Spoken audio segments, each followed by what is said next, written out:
Hello and welcome to my first ever Nuzlocke experience. Now, I've never played Black 2 or White 2.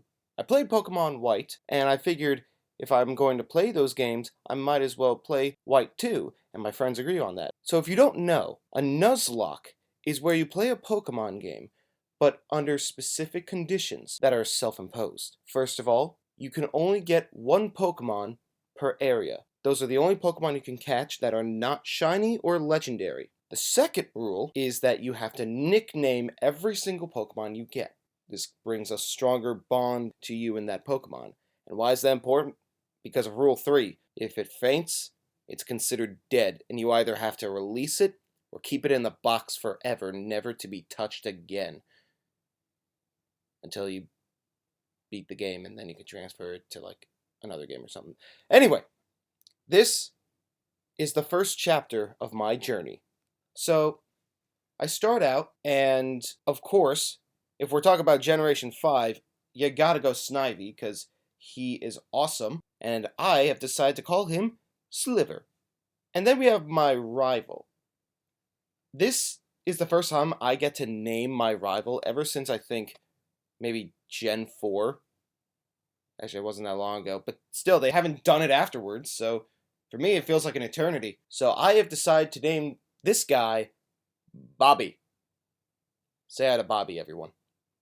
I'm going to hate this face for a long time. Not because he's my rival, but because he's actually really obnoxious. Anyway, one notable part that I thought was funny was that when I was being introduced to the Pokemon Center, Nurse Joy pretty much says, "Hand me your balls for a sec." And then Bianca is here because she was in the last game, and now she's the professor's assistant. And she's like, "Here, have my balls. Now let me show you how to use yours."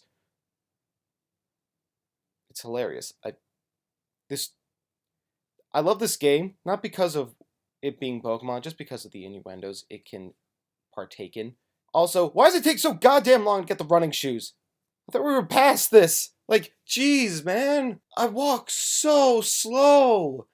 And even my running isn't that fast. When am I getting the bicycle? So, I go to the first route, and I catch a Purloin that I named Catwoman, because I'm unoriginal and can't really think of a nickname for every single Pokemon that exists, unless I'm given time, but I'm not given time. This is a Nuzlocke. We gotta go, go, go! I spent a lot of time in the first route grinding, because I'm so freaking petrified. I've never done a Nuzlocke before, and I've never played this game before, so I don't know what's happening, but I know someone's gonna die, and it's not gonna be my Snivy. Sliver is going to live forever. I'm training. I'm going to the Pokemon Center to heal up, because my guys are weak.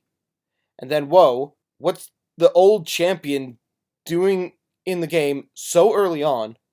Like, here's the thing. This game's kind of been spoiled for me, because it's been out for so long. I know he's not the champion anymore. Like, what was his name? I'll put up his name right here. There we go.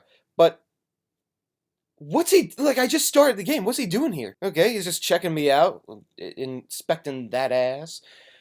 And then he's telling me to train. But he's like, no, you gotta find your friend Bobby. And I'm like, I don't want to go look for Bobby. And he's gonna be like, oh, well, you can't advance the game without it. And I'm like, fuck. Okay, so I go looking for Bobby. In the next route, I find a Pidove. I've decided to name him Peacock because he is a male, and the male unpheasants, they're pretty much just birds with masquerade masks. So yeah, he's a peacock. So I also go to another area that's very close by, and I catch a Lillipup. And I've decided to name him Doggo. What else would you name this thing? It's just a dog. Doggo. Perfect. After that, Bobby then appears out of nowhere. Before I could heal up, thankfully, he wasn't that big of a problem. Seriously, what a pushover. Like, I just fought this guy, and he only went up 3 levels. Bitch, I'm like 11 right now. Don't even. Then a lady named Wife gave Bobby a potion for his fainted Pokemon. I am not joking, that's what she did in the game. She gave one to me as well, but like, that's because I didn't faint. Then I go looking for this guy's dog, because of course, whatever. And then I run into a Team Plasma grunt, and he decided to vent his frustration by throwing the TM frustration at me. This is the first TM I get in the game. Did this just happen? Like, I guess it did distract me because I was so freaking confused. He might as well have used Confused Ray. Like, I guess it worked. Whatever. So, I make it to the first gym. Oh boy. So, the gym leader is the guy from the first game, and now there are two people I have to fight before I can fight the gym leader. On the second fight, Peacock dies. Due to a pet rat that landed a critical hit. Fucking RNG, man! May he rip. In box number 5 specifically. Ugh, man. I was successful in beating the first gym. It was close, but there were no casualties this time. And I finally got to meet the professor, but over some device with a name that is too overly complicated for me to try and pronounce. And that's where the first journey ends. I hope you enjoy this experience.